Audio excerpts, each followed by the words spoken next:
Hey Max, how's it going, bud? I'm pretty good. How are you? Nice background, man. I like it. Thank you. What do you got there? You got MJ. What else do you have? I got Croatia from the Okay. 2018 World Cup. Then I Yeah. got Kawhi with the Raptors, and then Crosby. Sweet, sweet. I love it. Nice. Mine's a little. Let's see here. I have Richard, Howard Chuck, a Ginla, and behind me usually is an Ovechkin, but I took that down because I got a Connor Hellebuck coming my way shortly. Nice. So yeah, Nice. right on. And as you see, I have mostly pictures of me. In fact, I think they're all of me. Not the worst thing though. No, it's not. No, because if you don't pump your tires, no one else will. That's how I live my life. Okay, guys, we're coming up here in 5 seconds. 5 seconds till live. Here we go. It is 8:11. Newstalk Sauga 960 Raw. Mike Richards, along with David Bastl. And as you know, on Tuesdays we have Meet the Steelheads, and we're going to bring Max on with us here in just seconds. Max, I'm saying Dodig. Am I saying that correct, Max? Yep, that's perfect. Okay. Now, what nationality is that? It's just so I'm Croatian background. Croatian. So I would say that's it. Fala.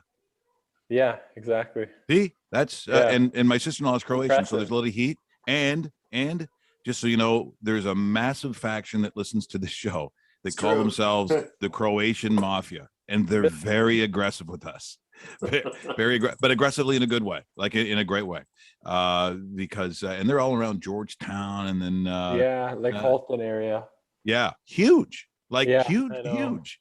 And one guy goes by, I think his thing is all about Split. Now, where's your family from over in Croatia? Do you go over there as family? I've been back a couple times, but we have a house, but it's not where our family's originally from. It's beautiful though, isn't it? Like Croatia, people don't understand. Like if they've not been to that part of the world, especially along the seaside and so on, like Dubrovnik, I know is a very popular place, but it's gorgeous over there, Max. Yeah, a bunch of places there. It's just so pretty, like with the water and the mountains in the background. The weather's always seems to be nice when I'm down there. So yeah, and now it's a big tourist spot, so it's not boring. There's a bunch of people there too. So yeah, it's fantastic. Now, so I also said Max because Max, just so you know, is one of my favorite fake names that I use in a bar. Just I don't is this wrong to talk about that? But if someone says, "What's your name?" and then I change my voice a bit like this and I say, "My name is Max." Do you ever do that in a bar? Yeah. No. Yeah, I never thought about that. Well, great to have you on, and it's great to actually talk about hockey. I mean, as we have, your teammates. I mean, and guys, some guys went all over the place to find hockey. Some guys didn't get hockey in. Some, we just talked to guys who had to play roller hockey. So for you, the last 18 months, what was Max Dodig? What was he doing? So for the past 18 months, I was kind of just in the gym with a couple of my buddies. And then I've been kind of on the ice 3-4 times a week, and then kind of ramp it up at the end of right before camp.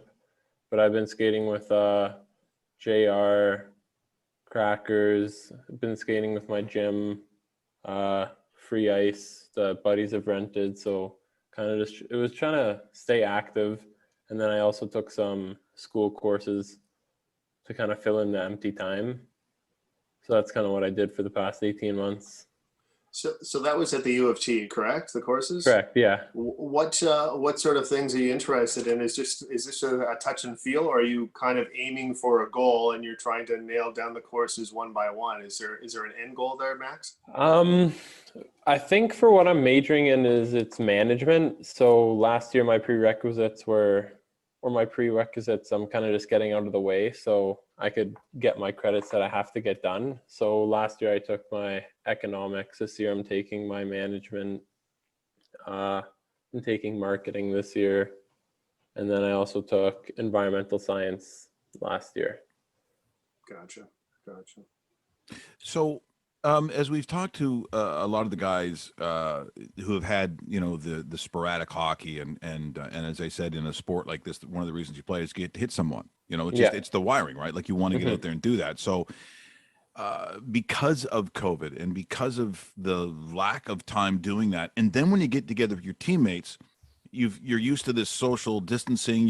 You probably had to go through this process where, even in exhibition games, or preseason games, am I hitting people? Am I not hitting people? Like, was there, this feeling of maybe rust you're going to have, because there's no way you're going to get away from that. But was there, with the physical side of hockey, did you have to think about it a little bit?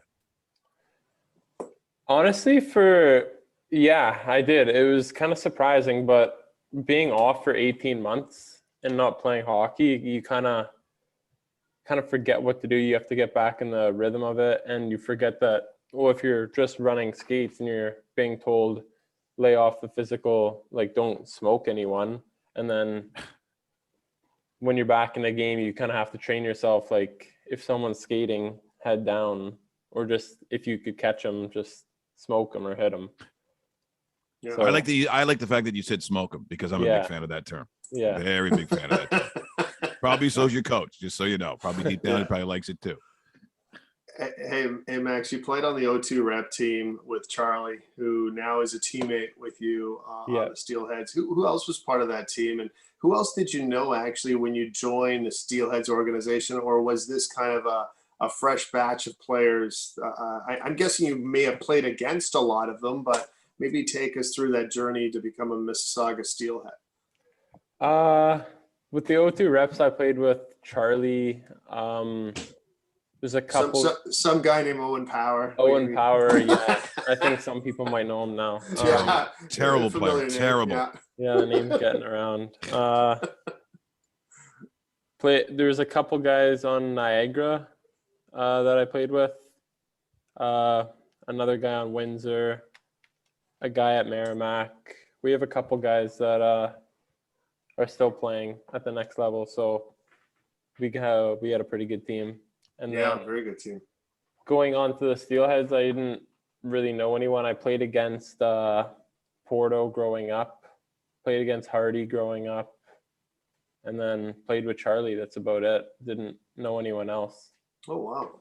Okay. And Dalmastra when he'd play up with the Marlies, but that's sure. What I think is amazing, though, is that somehow, seemingly on a yearly basis, and this is also something that's very comes up in conversation with your teammates year after year, that you guys are very close. Like the one thing that you might have missed the most, aside from actually playing hockey, playing competitive and hitting someone, is actually being around your teammates, because you guys get along, like you're very tight. Mm-hmm. Inseparable almost. Like we're always together away from the rink. We're either doing something, trying to stay together, or at the rink. It's just always kind of seems like we're together. That's awesome. That's awesome. Hey, Max, my sources tell me this, and I wanted to get a confirmation from you. Oh, sources. Because this is this is effed up. Okay. Oh, okay. So here it goes. Here's what I know about Max Dodig. He used to use sticks with absolutely no tape on them, right out of the wrapper. Mm-hmm. What planet are you from, dude? So, how does this work? And how did you come about going, you know what? Give me the stick. Let's cut it down to shape and let's use it. You didn't use any grip on the hand or blade at all, like nothing? So when I was skating with Jeff during COVID, I ran out of tape, and I didn't really go to get tape, and I didn't want to take other people's tape. So I just had my other stick that I broke, and the other one wasn't taped.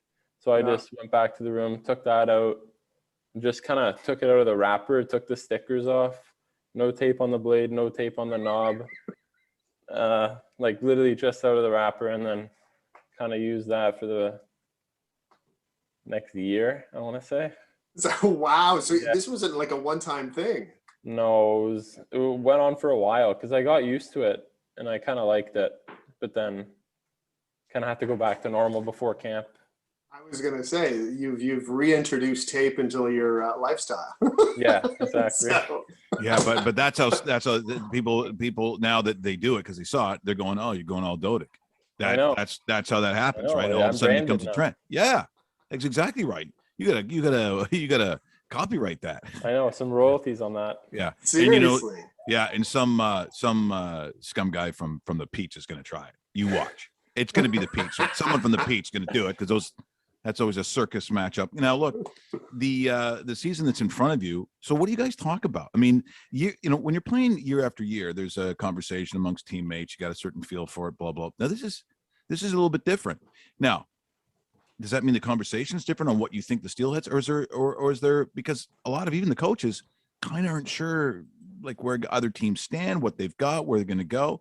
What amongst the teammates? What is that conversation like for this season? I think among the teammates, we know what we have like within our room. We know how good we could be. We just have to kind of focus and put our minds to it and not screw around.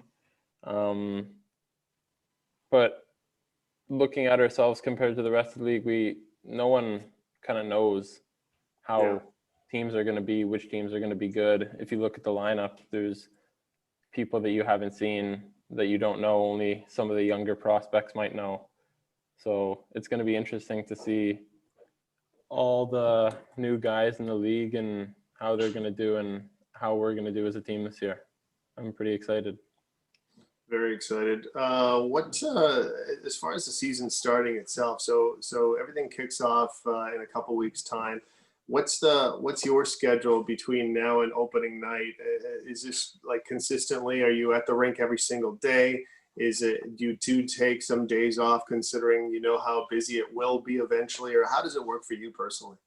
Yeah, this weekend we actually got 2 days off, so we played on the Saturday and then we got the day off, or we played on the Friday, sorry, practiced on Saturday morning, then had Sunday, Monday off because our first regular season game's on a Saturday this weekend. But yeah, schedule during the week's been kind of rink every day up until game day, play the game day off, or 2 days off, and then kind of restart the schedule. Yeah, exactly. Well, just that it just, kind of getting the engine where you want it, and also with some of the smaller things, which, as you said, sometimes it's you're a little rusty, a little foggy on the things you're supposed to do. Now that won't last forever, but I was interested from a coaching perspective, and so you're aware of when you're not doing the things you want to do. I think the word you used was to not screw around. So when you use that term from what you're talking about, so people listening here this morning and maybe even your coaches, what does that mean to you when you say screw around? What are you not doing that the coaches want you to do that the team is lacking? When do you know you're quote unquote screwing around? What does that mean? Well, just sometimes the attitude going into a practice is kind of just in a joking mood, or attitude into a game. Some people aren't exactly dialed in or super focused, which I think if everyone's not on board for the game, then we're not getting the full product. If everyone's on board, I think we're one of the best teams in the league. So if we want to be one of the best teams in the league, everyone has to chip in and be focused. No, that makes sense. I mean, it's just, as you said, being focused, dialed in, knowing the job at hand, do what you want after the game, but before the game, as you go into it in preparation, you take it seriously, because this is, look, playing in the OHL is not easy. It's hard to make. You're now talking about the best top percentile of hockey players, and in a province that produces more hockey players than anybody else. So it's a privilege to play in a league like that against guys who, including, you consider yourself or anyone who goes into it, if you're at that age, the ultimate goal is probably to make it to the NHL. So that's what you're up against. If you're not taking it seriously, those guys will run you right out of the rink and embarrass you, and no one wants to be embarrassed. Exactly. Hey, Max, if you're not watching or playing hockey, what's the next sport for yourself? Because I know you do love a lot of different sports. You have a fantastic background there. What's number 2 on your list? I love UFC and combat sports. I also love football. Those two are kind of interchangeable at number 2. There you go. Yeah. Amen.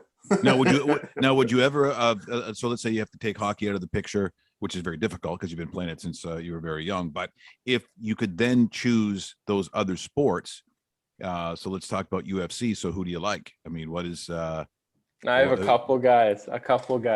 I'm a big Max Holloway fan. Yeah. Big Darren Till fan. And then Stipe Miocic, Croatian. Oh, I wonder how that got in there. I was going to say, I thought that would be the first name you said. Yes, no. Gee, I like a guy with a last name that ends in IC. That's interesting. Never didn't see that coming. Oh, but one with the same name as me? Yeah. What about that guy? Yeah. What about that? Now, what about football? So what position are you playing? What if you're looking at saying, if I could put a helmet on, this is who I'm going to be? I don't know, because in football, I'm kind of just not in the right boat. I'm not tall enough to play a specific position. Okay, let's forget about all that. I'm drafting you. You're going to Alabama. What position are you playing for Saban? I'm playing quarterback quarterback or safety. Quarterback or safety. Mm-hmm. So thinking man's position. I like that. Very good. Hey Max, great having you on. Thank you so much for having me. We love talking to you and your teammates and your coach and general manager every week. Crackers, who somehow every time his title gets bigger when he comes on the show, I don't know if he's I don't know, whacking guys in the background. All of a sudden he's the assistant owner or something weird. Like he's always got some new title, which is off-putting. I got to be honest. So, but we love having you guys on, and we wish you certainly the best of luck this year. And so then I would say, so to Max Dodig, Fala. Thank you to you too. Yes. Yeah, thank you guys. And we'll see you at the rink. Yeah, exactly. Thank you. Thanks, pal. That is awesome. As we look forward so much to this day. That is Max Dodig joining us here this morning, meeting the Steelheads, and it's not missed for me. These kids are awesome.